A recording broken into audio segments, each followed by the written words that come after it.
สวัสดีค่ะสวัสดีค่ะ Hi, hello everyone. Good morning and also good afternoon. Good morning to Norway in Oslo and also good afternoon for Thailand. สวัสดีทุกท่านนะคะ My name is Teresa Matawapan and I will be your host for today. I will be moderating the sessions. Welcome all the participants, everyone, all the audiences to this very great online seminar. I'm very happy to be here. I am from the National Innovation Agency of Thailand or NIA, and I will be moderating the session. Welcome everyone to our online webinar. And today we have a great sessions coming up. It's called Preparing for the Next Pandemic. Learnings from Managing COVID-19 in Thailand and in Norway. And this sessions has been brought together by many organizations. First of all, by the Royal Thai Embassy in Oslo, and also by the National Innovation Agency or NIA of Thailand, also from the Telenor Group of Norway, from DTAC, and also from YMID or the Yoti Medical Innovation District of Thailand. So these are hosting the seminar to get together today, and I'm very, very happy to be here. And today we're going to hear a great information and session. So welcome all the audiences and everyone from Norway, from Thailand, and from other countries. Welcome. Okay, so this today, as we all know, we are in this pandemic together of COVID-19, already been more than a year, 2 years. Each country is tackling the issues differently. Today we're going to hear from Norway and also from Thailand how we tackling and, taking it in and fighting this COVID-19 so that we are preparing and learning for each other for the next challenges to come. Okay, but without further ado, in this beginning, we have opening remarks from our excellencies. I would like to introduce to you to these opening remarks from Her Excellency Miss Kantimon Raksakiat, the Ambassador of Royal Thai Embassy in Oslo of Norway. She would give an opening remark of today's sessions. And also another person is Dr. Panat Chairas. He is Executive Director of National Innovation Agency of Thailand. These two would give an opening remarks of the beginning, and then we will come back and then also have another opening remarks of Mr. Sekwe Breke, who's the CEO of Telenor, whom, all Thai people know about him. Okay, so please welcome to see our opening remarks from Her Excellency Ms. Kantimon Raksakiat and also from Dr. Panat Chairat, please.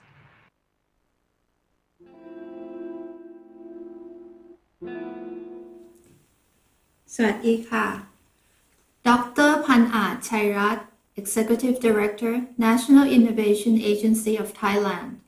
Mr. Sigve Brege, CEO of Telenor, distinguished speakers and participants. On behalf of the Royal Thai Embassy in Oslo, I am very pleased to co-organize today's webinar with NIA with the active participation of Thailand's Ministry of Public Health, the Telenor Group of Norway, DTAC Thailand, to exchange views and experiences on COVID-19 management in Thailand and Norway. I would like to express my appreciation to NIA's kind collaboration with the Embassy. Today's webinar is the second of our co-organized events with NIA and Norway this year, after the Europe Asia Startup Day on 21st of April. Distinguished participants, like many countries, Thailand's experiences in dealing with COVID-19 pandemic has been a great challenge. Our success in controlling COVID-19 pandemic in the first quarter of 2021 was faced with serious challenges in April this year, especially during the spread of the Delta variant. On 30th August 2021, Thailand's numbers of new cases and fatalities ranked 5th in the world. Fortunately, at present, we are seeing an improving situation with a downward trend of the numbers of cases in Thailand, which has led to the eases of restrictive measures since 1st October. With the collaboration of all sectors in Thai society, we are now seeing promising improvements in Thailand. We hope to see more gradual relaxation of restrictive measures as the situation continues to improve as we accelerate our vaccinations. As for Norway, everyone here is very happy that on 25th September, the Norwegian government has announced the opening up of society and lifted most of the restrictive measures in Norway in order to resume our normal everyday life with increased emergency preparedness. This significant progress in Norway was possible mainly due to the vaccination of over 80% of the population.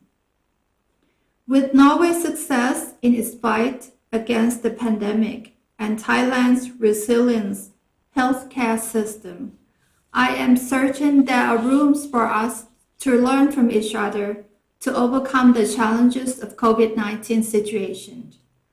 I would therefore like to express my appreciation to the Ministry of Public Health of Thailand, Telenor, DTAC, and NIA for joining hands in this event to share experiences and exchange of views how we best dealt with the pandemic. Our topic today is also to discuss about our preparation for the next pandemic. I think it is necessary for us to bear in mind that although the situation seems to improve, we should not be complacent. Preparation for challenges in the future is very important.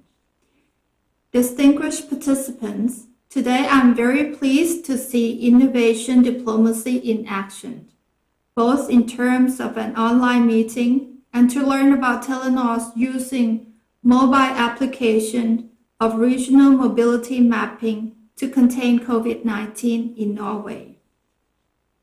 Knowledge about people's movement is useful to understand how the pandemic spreads, and it can also effectively help the health authorities to make timely decisions and necessary interventions.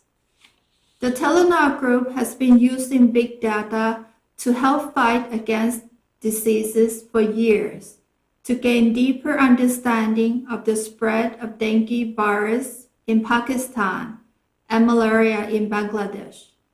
Therefore, using these innovation initiatives in Norway came as no surprise when Norway was able to contain COVID-19 successfully. I hope that today's webinar will be a good academic exercise on how Thailand and Norway can learn from each other, especially in the cooperation in the areas of health and innovation. COVID-19 has underscored the importance of international cooperation. All of us are fully aware that it is not possible for an individual country to tackle the global pandemic alone. We must help each other. I am certain that today's webinar will be useful for us to learn from each other and set as a good example for countries to cooperate, join efforts in our fight against this global pandemic crisis. It will also be a good opportunity for us to consider how we can do better to prepare ourselves for the future challenges through our cooperation between Thailand and Norway in the spirit of unity. ขอบคุณค่ะ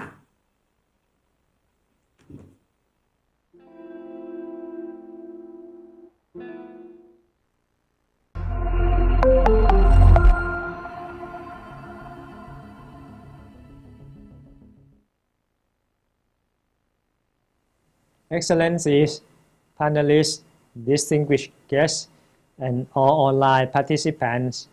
สวัสดีครับ Good morning and good afternoon to audience in Thailand. On behalf of National Innovation Agencies or NIA, the Ministry of Higher Education, Science, Research and Innovation of Thailand, it is my great pleasure to be here and address this gathering today. I would like to express my appreciation to Her Excellency การติมนรักษาเกียรติ Ambassador of Thailand to Norway and all the staff at the Royal Thai Embassy in Oslo, our co-hosts for our productive collaborations in organizing these informative webinars today. NIA has established a fruitful connection with Norway through various activities in the past years. For instance, in 2018, we participated in the Association of Thai Professionals in European Regions or ADPER 2018 conference under the themes Thailand Digital Health and Smart Society Development, which myself received an honor to speak about the trends, needs, and current strategies towards digital and smart Thailand. As released officially last month by the World Intellectual Property Organizations or WIPO, Thailand is presently ranked 43 in the Global Innovation Index 2021, which moved up one spot from last year. Prominently, Thailand gross expenditures on R&D or GERD financed by business was ranked first in the world 2 years in a row. This reflects the private sector's strength on investment of innovation to boost up business capacities. And in the meantime, it shows that we are climbing on the steeping tracks to be a leader in the key innovation indicators, which ultimately we aim high to push our ranking up into the top 30 over the next decades. While in Norway, the current rank is at 20, which is a broader picture, Europe is the second best performer worldwide, behind only Northern America. In all GII pillars, as in the detail, it is admiring that Norway comes first in infrastructure worldwide and ranked number 3 in institutions. This sub-ranking implies that Norway paid its serious attempt and achievement in establishing political stability, making firm standards of law and regulation, as well as providing extensive access and encouraging applications of information communication technology in higher degree.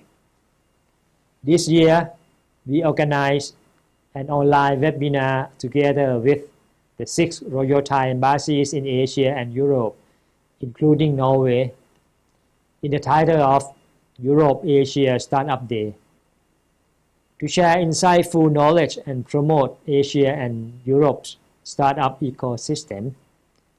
Today, we have another great opportunities to strengthen partnership with the Royal Thai Embassies in Oslo to present Norway and Thailand COVID-19 situation management in order to exchange knowledge and technology transfer among the two countries and shift up our strong relationship. By setting up this webinar, we have 2 key objectives. Firstly, to share Telenor practical knowledge and experiences on the regional mobility mapping for disease containment.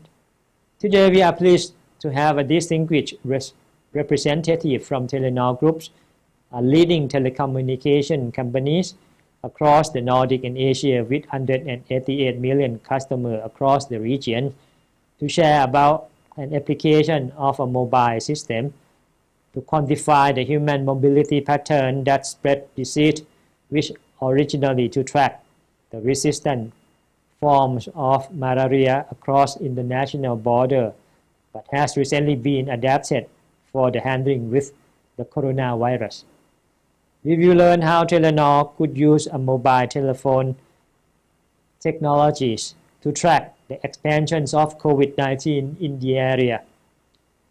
Secondly, to exchange innovation initiative to fight the COVID-19 epidemics in Thailand. The significant economic impacts of COVID-19 has already occurred across nations due to reduced productivities, loss of life, business closures, trade disruptions, and dissemination of the tourism industries. The virus outbreak would be that a wake-up call for global leaders to intensify cooperation for future epidemic preparedness.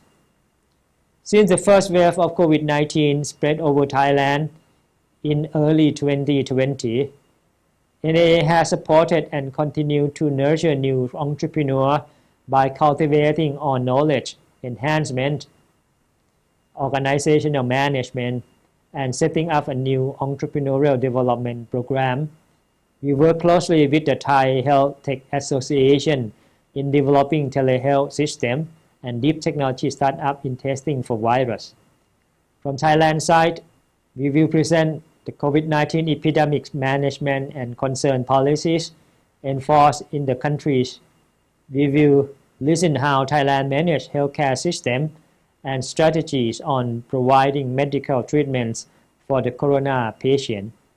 To remain safe from the contagious disease, it is essential for the public to comprehend the preventive measures and bring it into practice. Ladies and gentlemen, I am confident that all of you will receive lots of benefits from attending this webinar.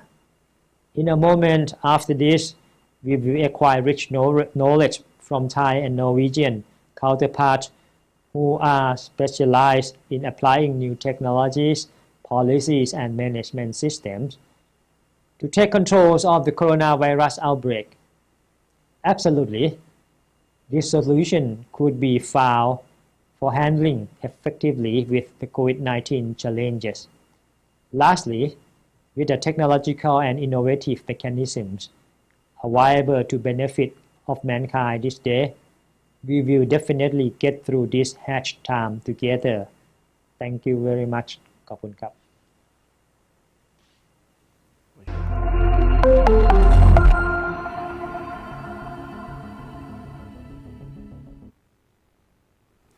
Sawadee krap, Your Excellency, and to all my friends in Thailand. I'm very honored to be invited to this seminar on a very important topic. And also, as the ambassador said, I'm following also the COVID situation in Thailand almost every day. And I'm so pleased to hear that it's now moving into a much better situation, because I would love to come back to a country which is so close to my heart. The COVID situation put us all to a test. We all had to navigate in new digital ways. The new digital ways to educate our children, running our businesses, and at the same time trying to ensure health and safety for our friends and families. And the main takeaway from the pandemic is how digitalization has accelerated with many years, in my view. And Telenor's purpose, connecting you to what matters most, empower societies, has never been more relevant than what we have seen over the last 1.5 years. This acceleration of digitalization gives us both opportunities and challenges. And I thought I was going to talk about 3 main challenges. Is about how do we include everyone into this new digitalized world. And the second one is how do we build new digital competencies. And then I'm going also to talk about how Telenor as a group look at the development in the Asian markets. Let's start with digital inclusion. As already said, Telenor, we operate in 9 markets throughout the Nordics, but also in Southeast Asia. And out of our 188 million customers, 9 out of 10 come from Asia. So we are well familiar with the situation in the Asian markets. And what we see and what we estimate is that in the next 5 years, only 5 years, there will be 700 million new people demanding internet in the market where we operate. And 700 million people that are going to use internet for the first time. To make sure that we are including this 700 million people, I think it's very much about relevant content and digital skills. And let me talk a little bit about that. Not everyone uses internet for Facebook or for social media. We see that as one example when we have launched out an app for the farmers in Thailand, the DTEX Smart Farmer application. And we see how farmers now are using the educational elements that they get from this app. And we also see that those that are doing that are actually able to increase their income with 25%. That's an example of a relevant content to a group that may not be familiar with the internet before they saw the need for it. And I think it's important for us to all remember that internet connectivity is also about relevant content. Then on the digital competencies, we also have to remember that there are parts of the population that are skeptical when it comes to using internet. And it's important for us to deal with the skill set that is needed, and also to overcome some perceptions about what the internet is really all about. And let me use an example of that as well. DTAC has been running a Net for Living program. It's a program for small entrepreneurs, traditional merchants, and trying to help them. And most of them have lived in a physical world, selling their products physically. And during the pandemic, when that was difficult, the program has tried to teach them skills on how actually to use e-commerce to sell their products. And in addition to that, also a mentorship program. This is something we are doing together with the Digital Economy Promotion Agency in Thailand, and also with local partners. And I'm pleased to see that more than 1,500 small businesses has been a part of that program. And when you are then going through the program, we see that we are then helping these small businesses to be better equipped to sell online their products. And it's also nice to see that even some of the tribal groups in Thailand has seen this program as useful for them also to use internet in a relevant way. And then last but not least, how do Telenor, how do we see Asia going forward? Because everything I talked about now, it's about growth. The last 10-15 years, we have seen growth in our mobile business coming from more and more customers using voice, SMS, and now data for the first time. In the next growth wave, we see a growth coming from a digital ecosystem. And we see that Asia is rapidly going into an advanced internet community because the customer demands are changing. So, and also with the growing middle class, we see now that Asia is very quickly catching up with the digital development we have seen and are seeing here in the Nordics. They are leapfrogging. So an advanced internet user in Bangkok or in Chiang Mai or some of the Thai cities, it's very, very similar to what we see here in Oslo, for example. And we see now that this acceleration we have seen through the pandemic is going to accelerate further. And I call it the perfect storm.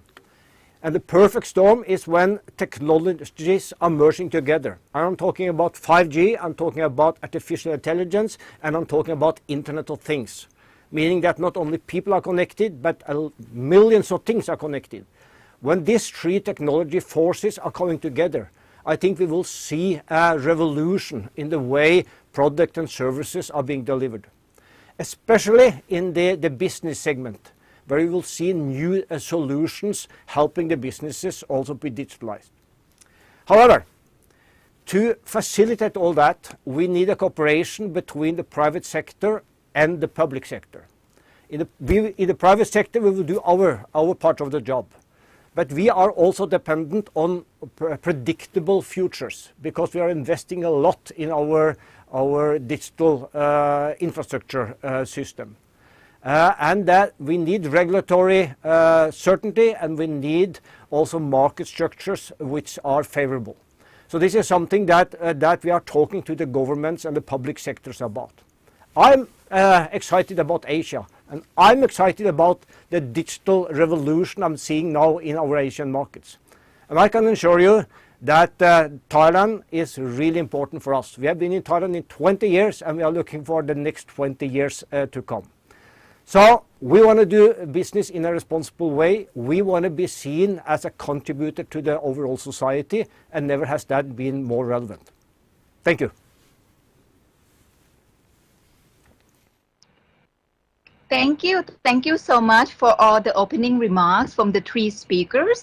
Thank you from the Royal Thai Embassy in Oslo, Her Excellency Kantimon Raksakiat, the Ambassador, and also Dr. Panat Chairat, the Executive Director from NIA, and of course, last but not least, Kun Sekwe from the CEO of Telenor, who are all given excellent speech on different parts of this seminar. And also, you know, we are here together on the health issue of pandemic, but also we're bridging the technologies, you know, company, and then we would see together how we can, you know, fight this together with the high technology and also to help with the health sectors.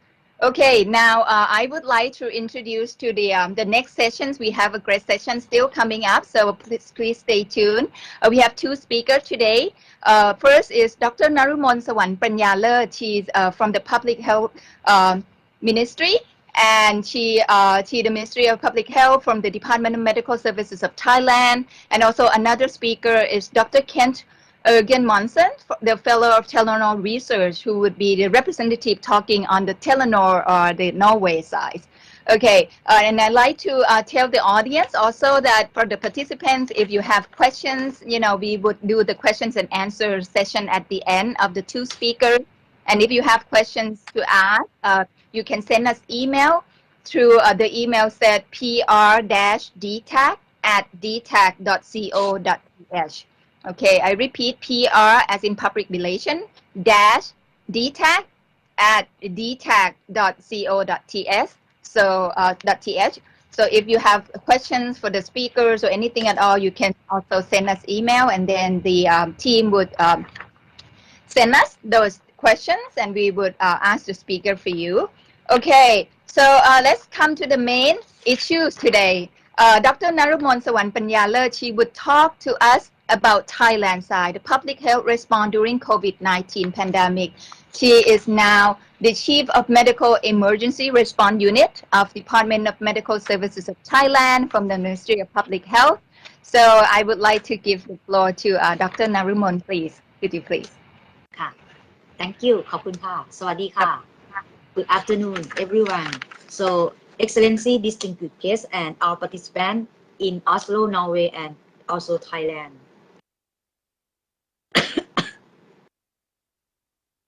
On behalf of Department of Medical Services, I'm sorry, I would like to express my sincere thanks that allow us to share our experience on the public health response during COVID-19 pandemic. Next slide, please.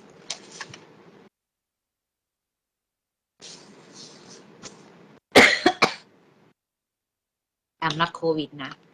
I'm just joking. Okay. For the slide, this slide is just this morning that we have the EOC. Especially for the Ministry of Public Health, we have the EOC every day for the to monitoring the situation. This is the situation show us that not is the global situation that we have many pandemic of the COVID-19. This means that it's still with us, and it might be with us for many years, I think, in the future. But however, the thing that is concerned that the number of cases, the number of deaths is higher than any pandemic in the past week. Next slide, please. I would like to share the Thailand situation. This is the Thailand situation. Actually, we have seen the first case in January 2020. Now, we could say that the first wave in January is import to Thailand. And after that, the second wave at the middle of the year 2020. And we still stay calm until this year, in the beginning of this year. On January, we have some small wave and some cluster. However, in April 2021, it means this year, from the curve, I'm sorry, it's in Thai, but each arrow show that we have many strategy to combat with the outbreak, because we have in each spike, the red one is the country level in the red. The red line is country level. And the blue one is Bangkok and Bangkok metropolitan and some province around Thailand. In the last one is the green. The green is mean the other province. In Thailand, we divided in the 70 provinces. So Bangkok is the capital. You could see that in the middle wave from the April, May, June, July until the peak is in August, and last month, September, it seemed to be that Bangkok is getting better.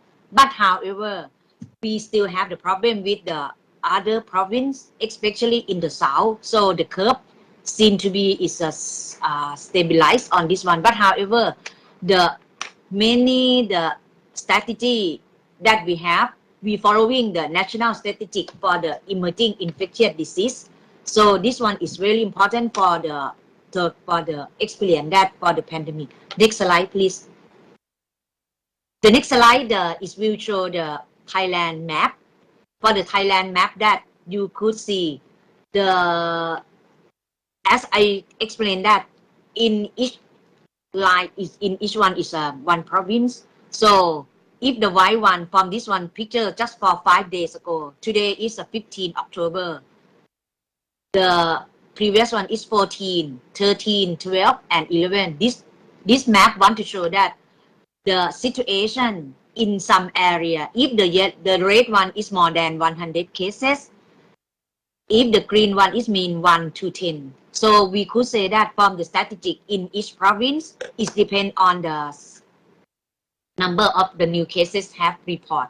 So the statistic now we have very serious one in the red area, including especially in the south and some part. So next slide, please. This is the national statistic for the emerging infectious disease and re-emerging infectious disease. I would like to explain for this slide a little bit that actually we faced with the problem more than 20 years ago on the first report on the SARS. If you remember, for the SARS cases and following by the avian influenza outbreak, especially we have the problem in the Southeast Asia country. Thailand, we have the 25 cases and 20 of them expired. And in that outbreak, so we thought that it might have many other emerging infectious disease. So we set up the strategy. It cover for the 5 strategy. The first one is surveillance. Second one, the case management. The third one is on the logistic support. The fourth one is public relation, and the last one is including the research. And not only the Ministry of Public Health that working in the national strategy, but it's also cover for the more than 20 ministry that have worked together. In each province, the governor will following on that one. So this one that in the year 29 that we have the H1N1 pandemic flu. At that one, we have revised for the national strategy, and coming again following by we have the MERS COVID. So this one that we could say that not only the COVID-19 that we prepare for the emerging infectious disease. So we prepare for our team, for the healthcare worker in each level. In Thailand, that from the Ministry of Public Health, we have the regional. From the regional, we will take care of the 4 to 8 province. In each province, we will have the governor for the military for the interior side, but for the ministry we have the provincial chief medical office. This person is really important person in each province. They will work with the corporate, with the director in each hospital. So the thing that in each area that they have problem, following the strategic, they will have the important thing is capacity building, logistic support, not only the medication, but also everything, for example, PPE, the bed management. So this one is help us to working. And another thing is surveillance. Surveillance means that how we know that this situation in each province or in local area, do they have anything that we need to do? So the big data in each province is very important. It will come to the Ministry Public Health, so we need to know. And also we have to communicate with the Interior and also the National Health Social Security that are working on that one, so we know who they are if they have the problem.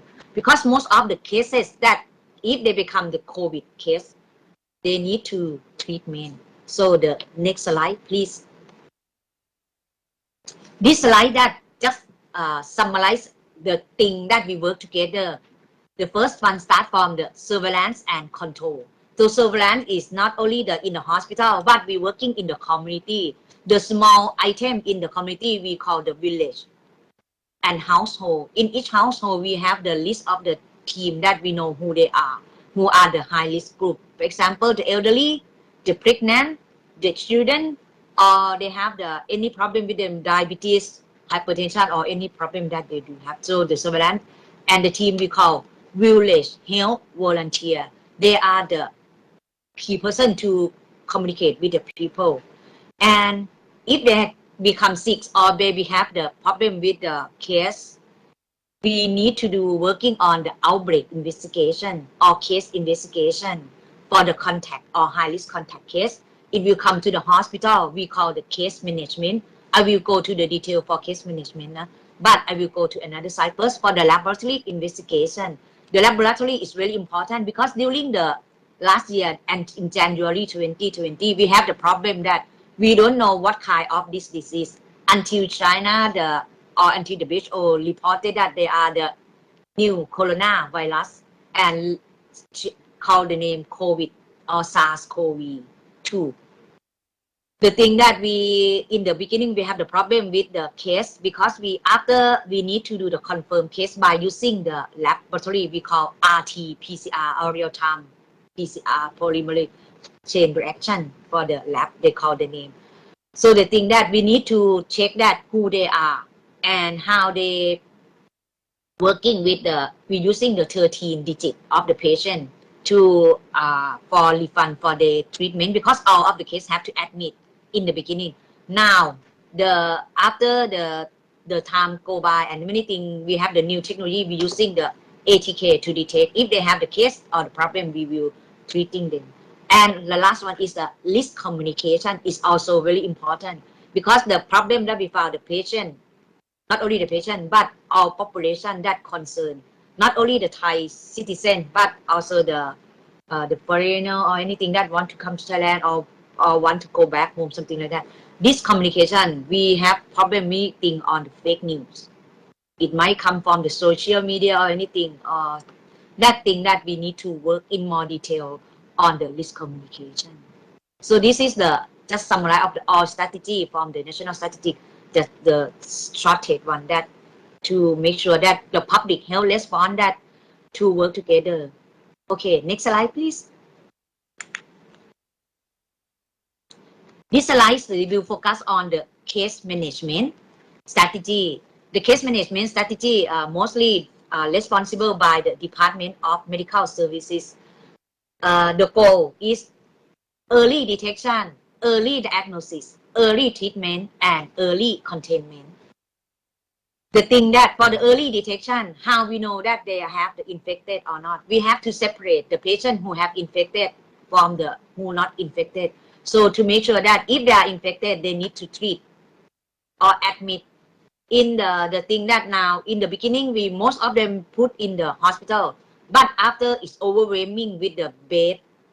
So the thing that we using another strategy we call the business continuity plan to apply the business continuity plan to apply to the hospital. We call them to hospital preparedness on this one. It's using the new technology that if the patient come to the hospital, how we put them in the, if in the hospital they might stay in the isolation room, cohort ward or extended ward, it depends, or ICU if they are very severe.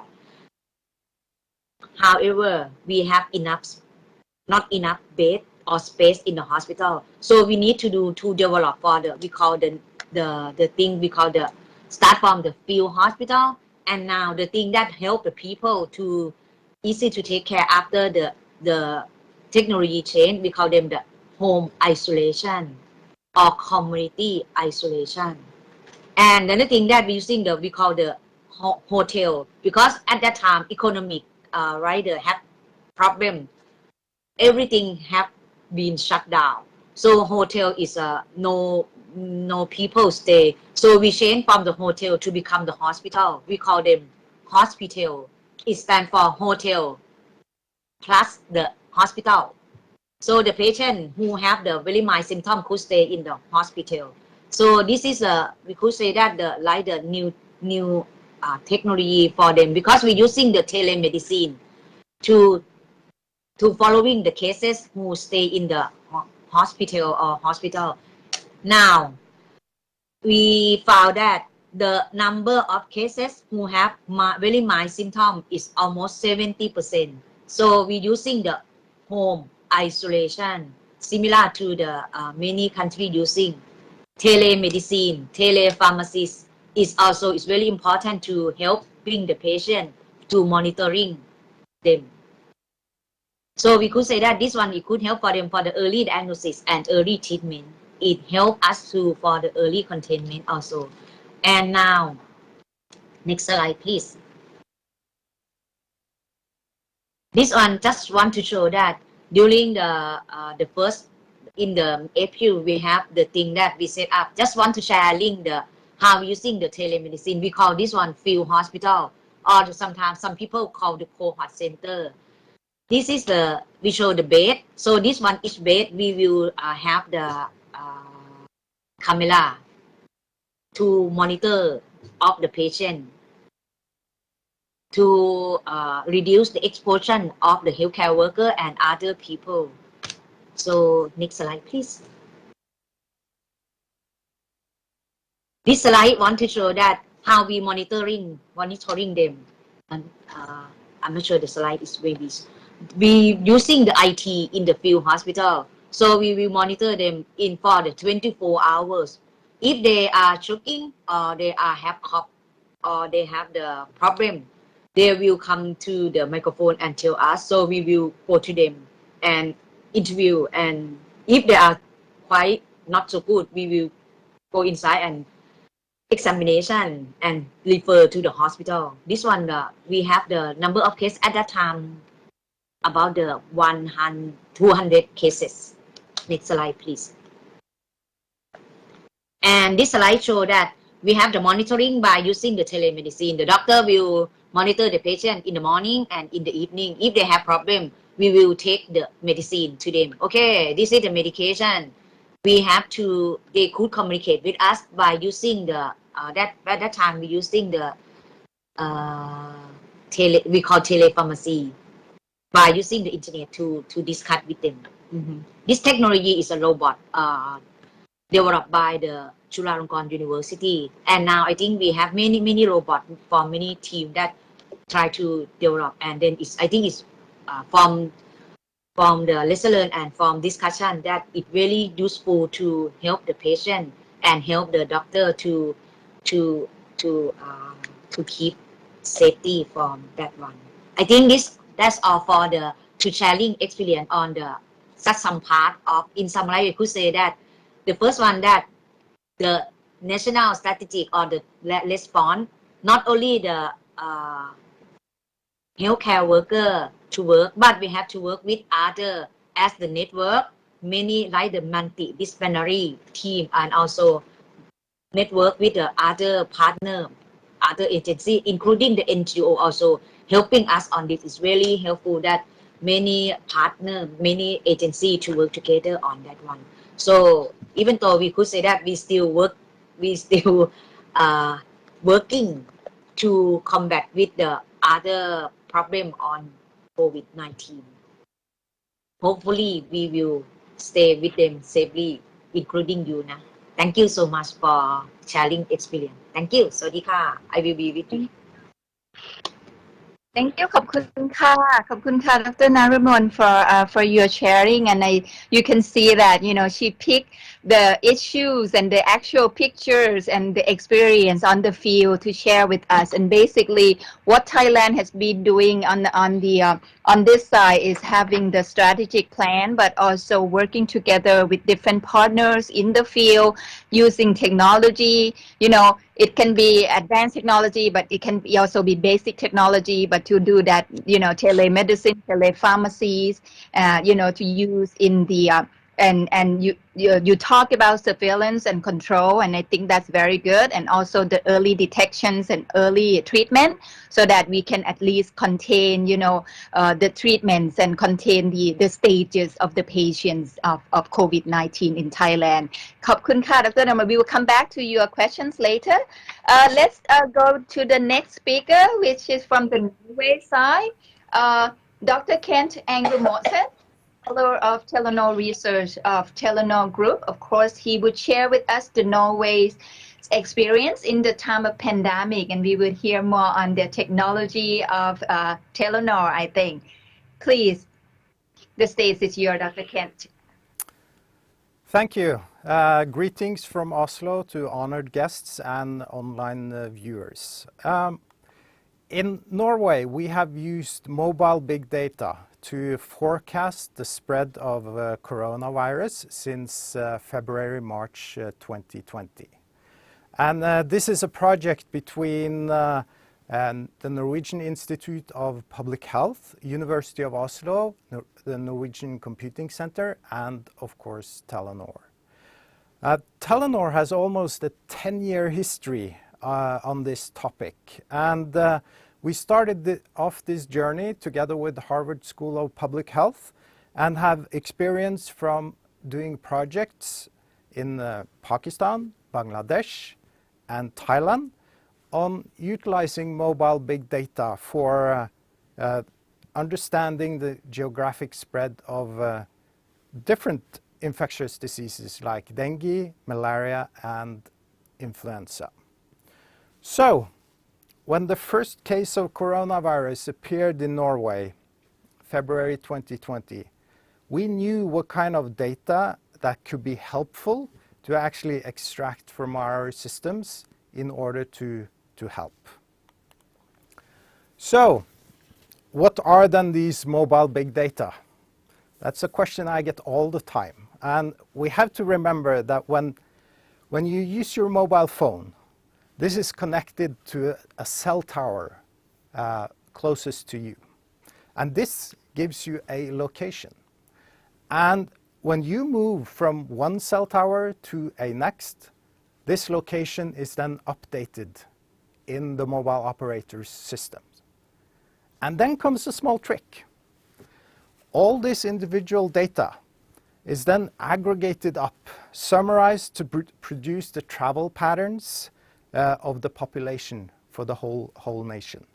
And this data is fully anonymized and should not represent a risk to our individual customers' privacy.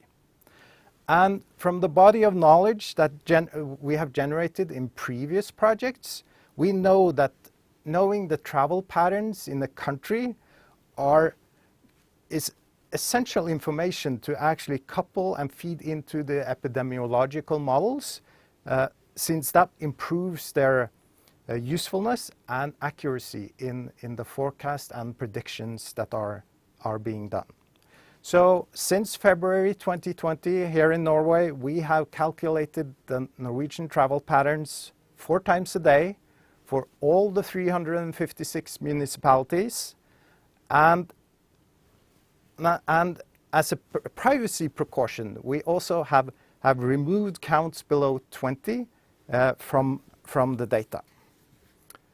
And yeah, privacy, that's the segue to my third slide, because always when discussing mobile big data, it's important to stress the privacy considerations that needs to be done and catered to when using these kinds of data.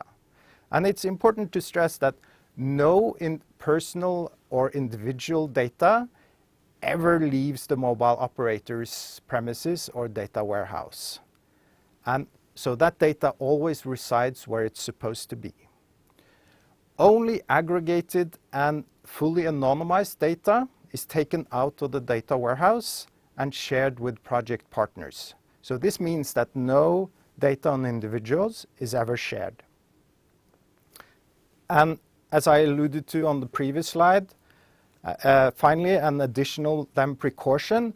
Why do we censor counts below 20? Well, it's because we don't want to accidentally re-identify single individuals or small groups of people that travel. So, okay. So how can all this information be used? Our partner, the Norwegian Institute of Public Health, is using their mobile big data in their ongoing nowcasting and forecasting activities. So this relates to running their epidemiological models where the mobile big data is used as a proxy for travel patterns.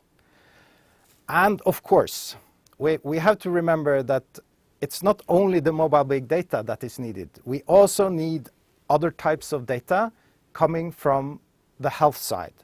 The number of cases, hospital load, testing, and age distributions on the populations is also included in these simulations and predictions.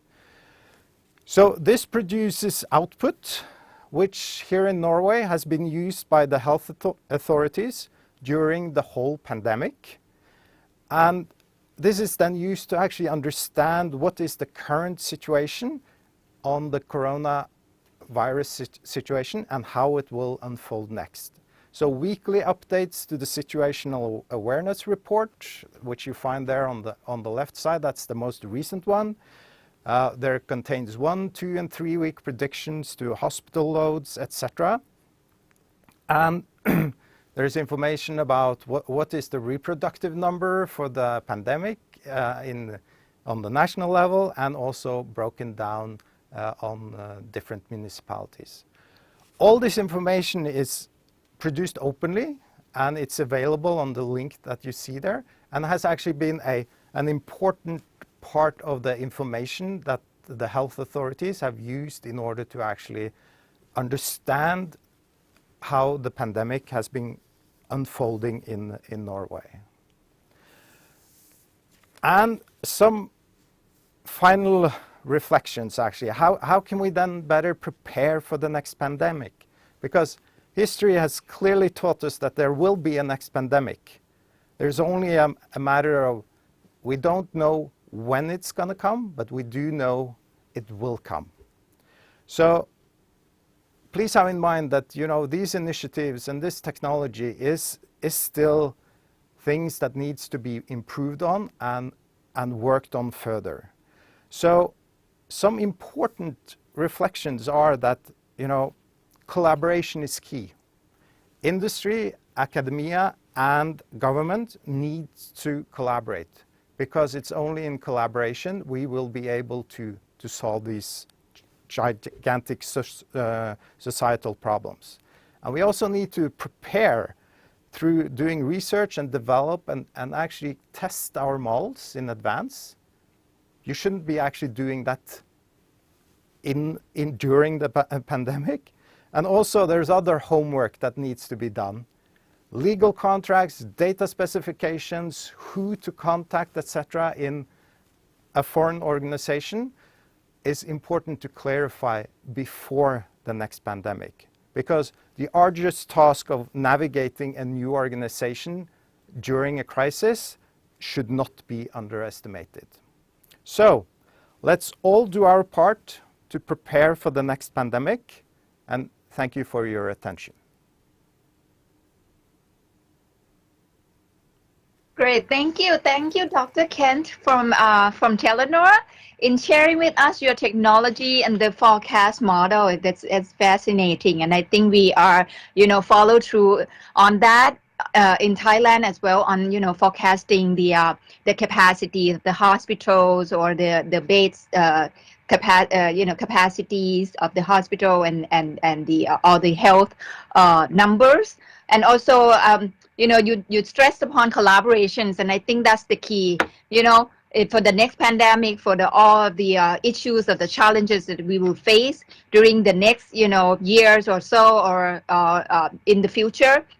Collaboration is the key. The way that we are talking right now is one example. Public, private sectors, also academia, universities of each countries needs to join together in order to tackle this. Thank you so much. Okay, and now we come to just some Q&A sessions, and I'd like to go back to Dr. Narumon as well, and you talk, on telemedicine and talk about technology that we use on the past, I think already the third wave or fourth wave of Bangkok or Thailand.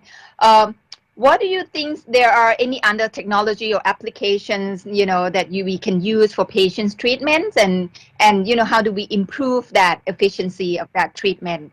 Is there anything else that you think we can do or we can share with the Norway partners? Yes, thank you for the question. I think since we have only 15 minutes left, so I focus on the case management. Actually, we have for the vaccination, or in the beginning we call หมอชนะ You can talk for the หมอชนะ หมอชนะ is for now, or หมอพร้อม right now. Then after we start from the เราชนะ หมอชนะ and also the หมอพร้อม หมอพร้อม is now is very important. We using for the vaccination. So everyone that who have for the Thai citizen or who live in Thailand or who come to Thailand, that including the foreigner or the other that have the vaccination, it depends on the vaccine they have, but all of them will have to register in the หมอพร้อม. And when they go to the travel, now in each province for the policy, they need to have this application or print out from that one that say that, okay, you have vaccination. If you don't have vaccination, you need to have vaccination to prevent yourself from infected.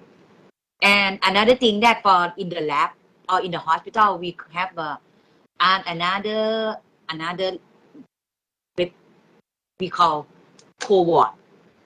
This means that this is very important to monitoring the bed in the hospital. So we will because now we have at least for five category of the hospital: university hospital, ministry public health hospital, Bangkok BMA Bangkok Metropolitan Hospital, military hospital, and private hospital. All of these hospital at least more than almost for the all Thailand more than 2,000 hospitals. So we will have the data on that one that in each province they will monitor. I will focus on Bangkok first, that during the really peak of the bed they have the problem, so we need to monitor that in each hospital do they have the free space. After we open the few hospital, we also need to monitor that one. We call this one cohort, so we will know the word. And another thing, now we try to collaborate with co-lab, the laboratory of the patient. So the one who, if you ask who could monitor this data, which is they say that it's a big data. So this one we could sharing our experience with Norway or Norway could share with us. So we will learn each other from that one. It's really important. Okay. Great, thank you. So you talk about both the preventive measures and also the reactive measures, right? On the technology being all this the name of the applications, so the Norwegian side know พร้อม or เราพร้อม or เรา Thai ชนะ Something like that, yeah. Yeah, the application for the citizens so that they can use in order to register for the vaccine or to record the vaccine. So all of us can take a look at this one application, and we know how many of the Thai citizens are being vaccinated. And also you talked about Great. Okay. Yeah, of course, I think we can share so much, and let's then ask Dr. Ken on the technology. What do you think Thailand can learn from you and can be benefited on the technology you're talking about, or maybe what are the new things that may be coming up on existing tools so that we can advance on the performance of preparing? I think the point of my presentation is just one simple one, that we can actually extract and use mobile big data for this purpose. And it's going to be hard work because it involves many players, and there's a lot of things that needs to be done. But I think what we have proven here in Norway is that it is possible, and it can be done the right way in terms of privacy, which is extremely important. I understand. Agree with you. In Thailand also we have the act, or the legal act, royal decree talking about PDPA, or privacy of the citizens' data, and that's very important on the operator to take care of that, even though we use the informations of the citizens. But now we see how we come together on the technical side, on the technology, and also to prevent or to tackle the challenge of pandemics. I do so have questions on for DTAC. Actually, welcome, and we have the CEO of DTAC with us, Kun Charat Mehrotra. Sawadee ka. I'm just asking on your side, as well as you as one of the hosts, fighting with COVID-19. It's not only on the government side, right, or the Ministry of Health only. It's everybody has to take part. What do you think are your roles, or what have you done as a private sector in order to support the government or to fight with this? Maybe you can share with us some examples. Yeah, thanks for the question. Mindful of time, I'll try to be a bit brief. I think as a first priority, DTAC worked closely with health authorities on three things. One is to anonymize data to predict future outbreaks. Second, also to help health services to allocate necessary resources so that they can conduct these specific lockdowns. And the third is specific support to work on the health services on critical IT and connectivity infrastructure to support the field hospitals. And finally, of course, we work together on digital infrastructure so that we can speed up the vaccine registration, and that really helped in last couple of weeks. It is needless to mention all this require high-speed internet, and that's where probably DTAC also worked very closely with all the teams, employees as well as public in Thailand.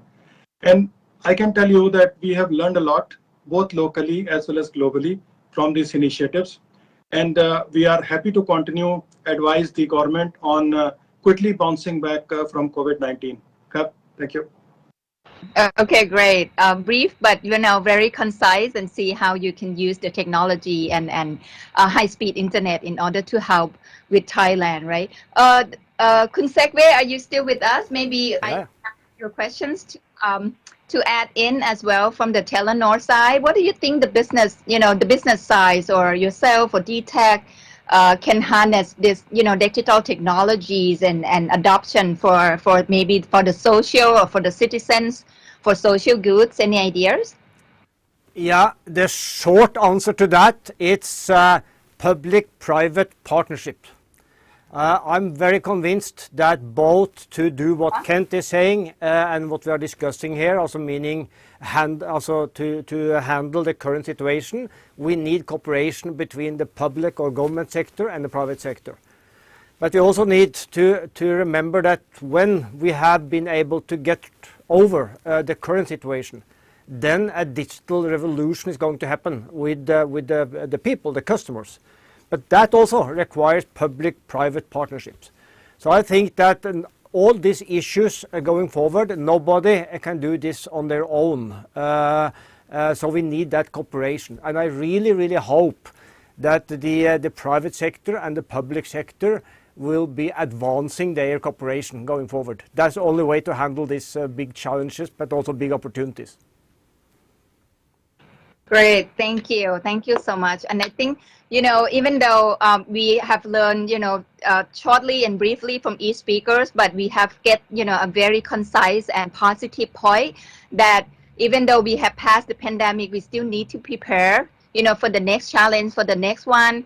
And of course, collaborations of public, private sectors, academia, we have to work together in each country and also across the country.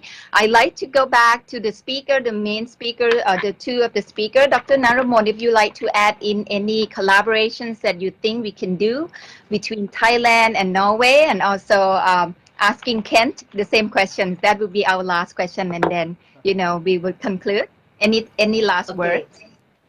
Yes, I would like to say thank you very much for the opportunity to sharing and learning experience from the Norway and from the DTAC on this one. I think I will take this our message to convey to my boss, and I think in the near future we will communicate with for the UT on this one.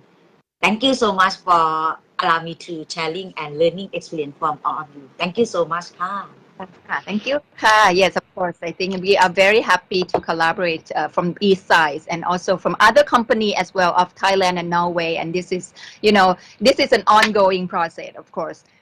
Kent, anything to add, Dr. Kent? Yeah, I would very much welcome a collaboration. But I want to emphasize one important thing, though, that for instance, this pandemic, that is fought on a national level. So it's important that stakeholders that are within the same country are actually initiating these private-public partnerships. Because it is a little bit hard to actually sit in Oslo and run a project in Bangladesh or Pakistan or Thailand. It has to be done on the ground. The knowledge has to actually be transferred there so that you are able to do these things nationally. Right. Thank you. Agree. It doesn't matter if it's Asia or Europe, right? I mean, we can share examples, use cases, and technology. And I think, there are more to come. Thank you so much for all the speakers today. I think we are running out of time. Thank you, the host, the organizer, the Royal Thai Embassy in Oslo, NIA, the National Innovation Agency, who are pushing on the pandemics or COVID related innovations.